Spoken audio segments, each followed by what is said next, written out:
Hola gente, ¿cómo están? En este video vamos a hablar sobre evolución biológica. Evolución biológica es el tema que todo el mundo cuelga, deja para último momento y después en el parcial está en problemas. Así que vamos a hablar un poco sobre este proceso de la evolución y las distintas teorías que completan este entendimiento que nosotros hacemos de cómo se generó el ser humano. Los primeros seres vivos se cree que eran células procariontes anaeróbicas. ¿Por qué? Porque se cree que la atmósfera primitiva de la Tierra no tenía niveles altos de oxígeno como sí los tiene hoy en día. Luego, cuando aparecieron las células aeróbicas, lo que cambió fue la fotosíntesis. Aparecen las células aeróbicas que obviamente producen y generan fotosíntesis e hizo que haya un paso de los seres del agua a la tierra. Y acá tenemos que hablar de dos conceptos importantes. El primero es el concepto de biodiversidad. La biodiversidad es el conjunto de especies que conviven en un hábitat. Este hábitat no necesariamente tiene que ser un mismo país, puede ser todo el planeta. El conjunto de especies que habitan todo el planeta Tierra se lo denomina biodiversidad. Y luego tenemos un segundo concepto, que es el concepto de adaptación. Esto lo vamos a ver cuando hablemos de la teoría de Darwin. Pero lo que nos quiere decir la adaptación es que hay algunos seres que tienen características más adaptables al medio ambiente. Es decir, si el medio ambiente cambia y hay situaciones que son muy distintas a las que había antes, hay seres vivos que se van a poder adaptar a ellas y seres que no y se van a terminar extinguiendo. Y hablando de las teorías que hablan de la evolución, la primera teoría de la que vamos a hablar es la teoría fijista, es decir, la teoría que dice que todo fue creado por Dios y es inmóvil, es decir, nada cambia, no hay cambios en el medio ambiente, todo fue creado como los Simpsons, ¿vieron en el capítulo en que aparece el dedo de Dios generando las cosas? En el mito de la evolución. Bueno, lo que dice la teoría fijista es que Dios creó todo y nada cambia, pero a veces hay periodos, que acá habla el catastrofismo, periodos de grandes catástrofes, terremotos, tsunamis, que extinguen casi totalmente a la población y Dios, o totalmente a la población, y Dios vuelve a crear a la especie nuevamente. Sala del hombre.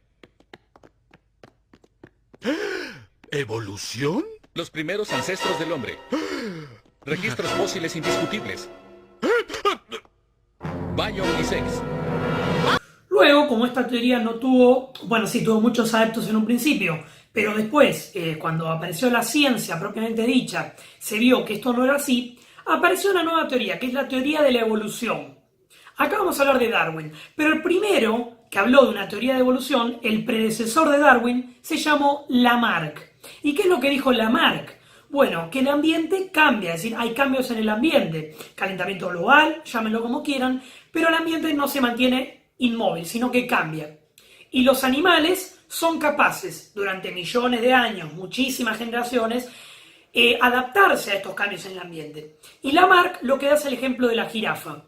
Dice que la jirafa en un primer momento era un ciervo, con el cuello corto como un ciervo, y que en un momento se acabaron las plantas en el suelo. Entonces tuvieron que estirarse y intentar obtener las plantas de los árboles. Y a lo largo de millones de generaciones, el cuello de estos ciervos se fue agrandando, creando a las jirafas que conocemos hoy en día. Entonces, ¿cuáles son las dos cosas que postuló Lamarck?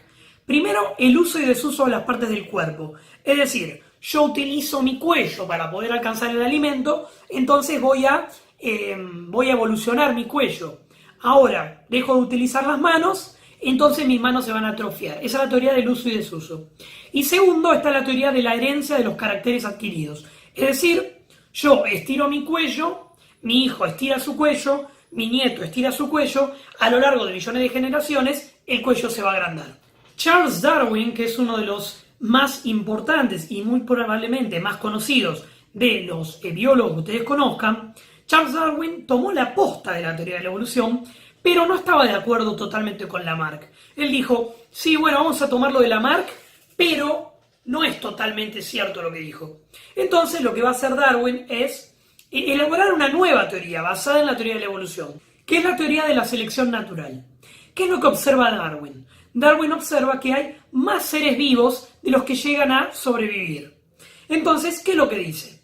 Que hay seres vivos que son capaces de adaptarse a los cambios del medio ambiente y que hay otros seres vivos que no son dignos de alguna manera de adaptarse al ambiente. Y toma a la selección natural de la dueña de esos cambios. La naturaleza va a ser la encargada de decidir, entre comillas, quiénes son los animales más aptos y quiénes son los menos aptos. Acá hay un ejemplo que, por ejemplo, es el ejemplo de la polilla.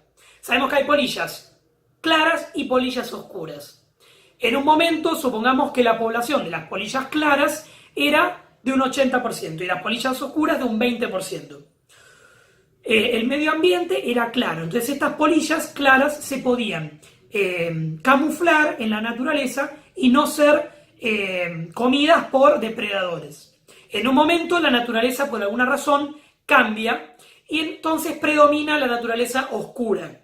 Entonces, ¿qué es lo que ocurre? Que los depredadores empiezan a ver a estas polillas claras y las empiezan a comer. Entonces la población de polillas claras empieza a descender y la de polillas oscuras empieza a crecer. Esta es la teoría de la selección natural que impulsa Darwin, que dice que la naturaleza es la que es la encargada de decidir cuál es el organismo más apto. Ahora, los cambios naturales no provocan el cambio o la sobrevivencia de alguno, sino que la naturaleza actúa sobre la variabilidad. Entonces, esta variabilidad es la que va a generar que algunos seres sobrevivan y otros no. Darwin, tanto como Lamarck, dice que la evolución es un proceso lento y gradual, que no ocurre de la noche para la mañana, sino que tarda millones de generaciones para que se produzca un cambio sustancial. ¿Y cuál es uno de los puntos, como decíamos recién, que Darwin le refuta a Lamarck? Que Lamarck decía que el medio ambiente era el encargado de los cambios. En cambio, Darwin dice no, el medio ambiente es el medio por el cual ocurren los cambios, pero hay un agente evolutivo que va a ser el encargado de decidir cuál es el organismo más apto. Esto anótenlo porque es bastante importante. La disidencia entre Lamarck y Darwin. También Darwin va a hablar de la reproducción diferenciada, es decir, los organismos más aptos van a ser los que van a lograr reproducirse y los menos aptos no van a lograr reproducirse. Esta es la razón por la cual los más aptos se desarrollan, evolucionan y los menos aptos se extinguen. Esas serían las teorías antiguas de la evolución. Vamos a hablar de las dos teorías más modernas. Y la primera que vamos a hablar es una de las teorías que dijo que no, porque dijeron Lamarck y Darwin está errado. Entonces salió una nueva teoría que se basa en tres nuevas especialidades. Estas son la paleontología, la genética de las poblaciones y la sistemática. Y a esta teoría la vamos a llamar teoría sintética de la evolución. Esta teoría descarta la herencia de los caracteres adquiridos y dice que las evoluciones ocurren a partir de mutaciones y la variabilidad que hay en la genética. Y lo que es importante es que la teoría sintética ya no considera al individuo como el eje que vamos a estudiar, sino a la población en su conjunto. Y acá nos lleva al concepto de qué es la población. Una población es un conjunto de individuos de la misma especie que comparten un conjunto de genes o pool génico, que comparten un mismo espacio, es decir, viven en el mismo lugar y que pueden reproducirse entre sí. Y lo que dice la teoría sintética es que la variabilidad genética, es decir, la evolución, ocurre por la variabilidad alélica de los alelos de los genes, lo que nos da la posibilidad de que haya más genes oscuros que claros o más claros que oscuros. Es decir, hay un cambio en el pool génico que es el que nos hace evolucionar. ¿Y cómo sabemos si este pool génico cambia o no cambia? Bueno, lo tenemos que comparar con alguna población que no cambia. Y acá vamos a hablar de dos científicos llamados Hardy y Weinberg, que planteaban las 5 condiciones que tiene una sociedad o una población que no cambia, que no evoluciona.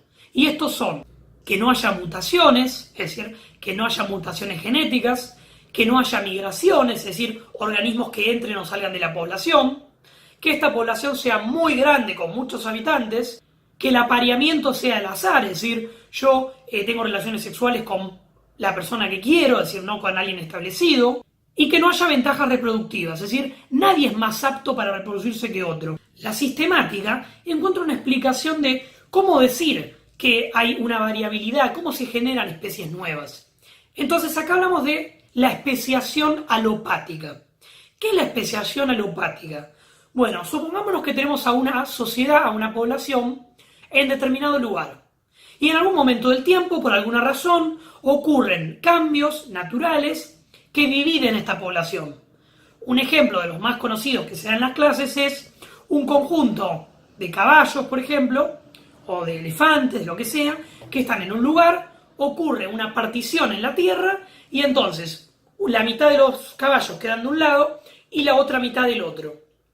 En este momento las poblaciones son iguales, pero a lo largo del tiempo estas poblaciones empiezan a sufrir cambios. ¿Por qué? Porque los que se quedaron en el lugar siguen siendo iguales, pero los que se quedaron apartados por esa partición, ese terremoto, empiezan a convivir en un ambiente distinto, porque el ambiente no es el mismo del que había antes, están en otro lugar. Esta población es la que empieza a generar cambios y empieza a evolucionar para adaptarse a ese ambiente. Después de bastante tiempo, ya estas dos poblaciones son distintas. ¿Y cómo sabemos que son distintas? Porque ya no se pueden reproducir entre sí. Si yo reproduzco a un caballo de esta población con una yegua de la otra población, es decir, del original, no se van a poder reproducir o la cría va a ser estéril. Entonces, ¿cuáles son los principios de la teoría sintética? Primero, es neodarwinista, es decir, comparte algunos postulados propuestos por Darwin, pero no acepta la teoría de la selección natural. Segundo, logra explicar el origen de la variabilidad, que Darwin, en la época en la que no existía prácticamente la genética, no había podido explicar. Sostiene y aplica cómo se obtienen mecanismos de aislamiento reproductivo, como la especiación alopática que dijimos hace un momento. Cuarto, comparte que es un proceso lento y gradual a lo largo de muchas generaciones. Y por último, y muy importante, postula que los cambios grandes en la evolución son consecuencia directa de los cambios chiquitos. Es decir, la macroevolución es consecuencia de la microevolución. Disidentes a la teoría sintética, como por ejemplo dos paleontólogos que se llaman Eldridge y Gould, se dieron cuenta, supuestamente, que en el registro fósil de los fósiles de dinosaurios no se veía ningún gradualismo en los cambios evolutivos. Ellos lo que veían es que había periodos en los que prácticamente no había ningún cambio y periodos cortos en los que había una gran cantidad de cambios en la evolución de las especies. Y acá tenemos la segunda teoría de las modernas que vamos a estudiar, que es la teoría saltacional, que postula que la evolución se produce a saltos y que hay momentos de estabilidad, es decir, momentos en los que hay grandes cambios y momentos en los que no ocurre absolutamente ningún cambio. Si te gustó este video, compartilo con tus amigos, suscríbete al canal, dale me gusta al video y nos vemos en un próximo video. Suerte en la cursada. Nos vemos en el próximo. Chao.